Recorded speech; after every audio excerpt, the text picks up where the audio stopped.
fire to wear a white ribbon, and he'll hand over a Serbian tank to the UN peacekeepers, a symbolic first gesture before the general demobilisation of heavy weapons agreed at the London talks. But there was shelling from both sides in Sarajevo overnight, and snipers have continued shooting ahead of the ceasefire deadline this afternoon. And fighting is said to have intensified elsewhere in Bosnia-Herzegovina, particularly Gorazda, a town of 70,000 people cut off for weeks. 21 people were arrested during a third night of disturbances on the Hartcliffe estate in Bristol. The government minister responsible for the inner cities has denied suggestions that unemployment was partly responsible. Robin Squire said it didn't justify violence or looting. He said other people without work had found new jobs or started businesses. Trouble again on the Hartcliffe estate, not as violent as the night before, but still producing a succession of nasty clashes. Police were there in huge numbers, deliberately swamping the estate. Moving in street by street, constantly splitting up the mob. Skirmishes on the run over a mile of this estate. Youths pelted the police with rocks and bottles. 2 cars were set alight, more than 20 people were arrested. This morning, the area's chief constable visited one of his men still in hospital. He said he now hoped the worst of the trouble was over. Well, I sincerely hope we've seen the worst. Certainly we're there to deal with it. We will deal with it very firmly. But I think we all want to look ahead now and we want to try and get some reconstruction. My community beat officers are all back in there. Views shared by community leaders on the estate. They're now trying to encourage shopkeepers and residents to return to the area. People are fairly subdued now. There's a lot of state of shock and disbelief in the area, and we need time to actually sit down, think about how we go forward and be able to heal ourselves as a community. The estate has been extremely quiet this morning. The youths have gone, so too have most of the police, although 300 officers are on standby in positions 5 minutes away, ready if there's any further trouble. The new Israeli cabinet has decided to suspend all decisions on building Jewish settlements inside the occupied territories.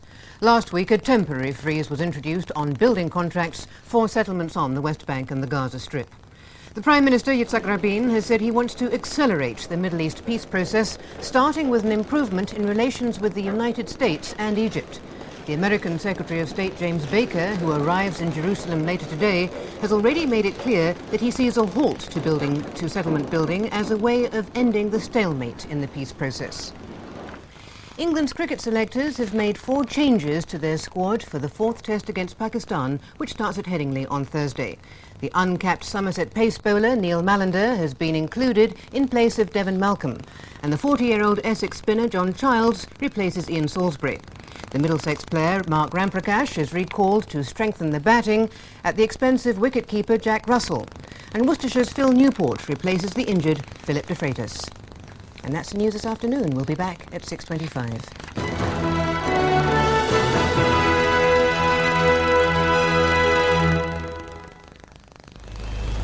The storm is breaking. I don't want you! In shadows of the heart. But you're nothing but a cheat and a liar. You're no brother of mine. What are you trying to do to me? I thought God sent you. It was more like the devil. Tonight at 8:05 on BBC One. BBC Two's busy on the sporting field now. Sunday Grandstand follows this year's Open to the final hole and looks at Barcelona's preparations for the forthcoming Olympics. Here on One, Bucks under suspicion at the High Chaparral.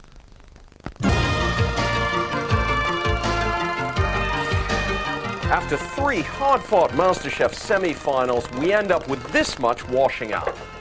And we've been left to clear up, ready for the final.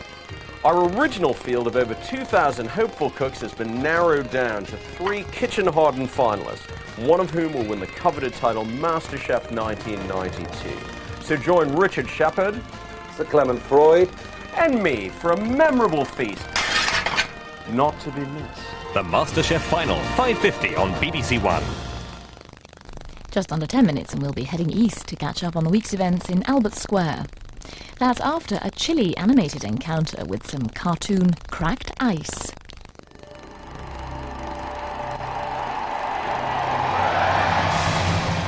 The Olympic Games on the BBC. So, you love it? This was the in my book, there were all these naked women and people keep falling off their horses. I would kill to read her diary. Give me your lips. Peculiar language. It's a lot of fun in the movie business.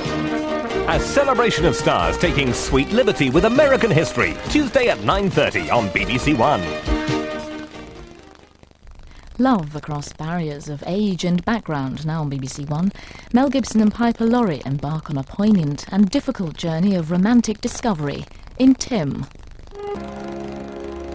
Tomorrow on El Dorado. Who are the flowers for? That Spanish bit. It's all right. I like you, Blair. You know, you could go far with the right sort of training. And as it happens, yes, the flowers they are for Pilar.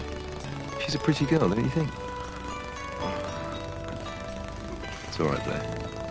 You can look, but don't touch. El Dorado continues tomorrow at 7 on BBC One.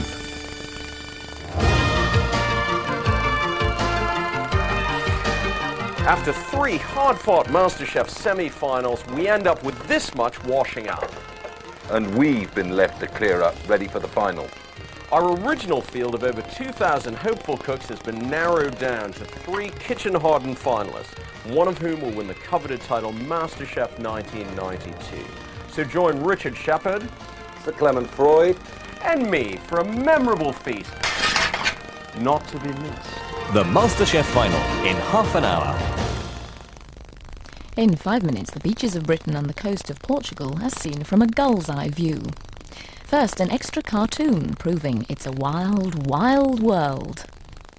Wildlife on camera now on One. The question is, which species is being scrutinised?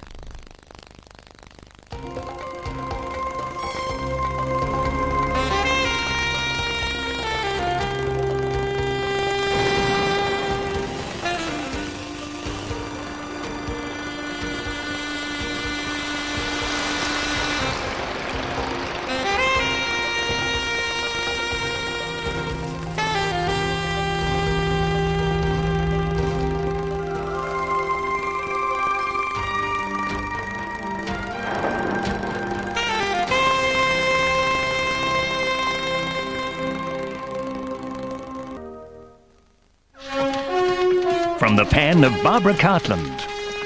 Keep very still. Silverblade. You again. A tale of loyalty, courage, and adventure. Silverblade. I hear something of a Robin Hood. A tale of malice and treachery. She and little milksop will know what it is to insult me. A tale of love. If you die, I shall die with you. A star-studded cast in The Lady and the Highwayman, next Sunday at 7:15 on One. Tomorrow on El Dorado. Who are the flowers for? That Spanish bit.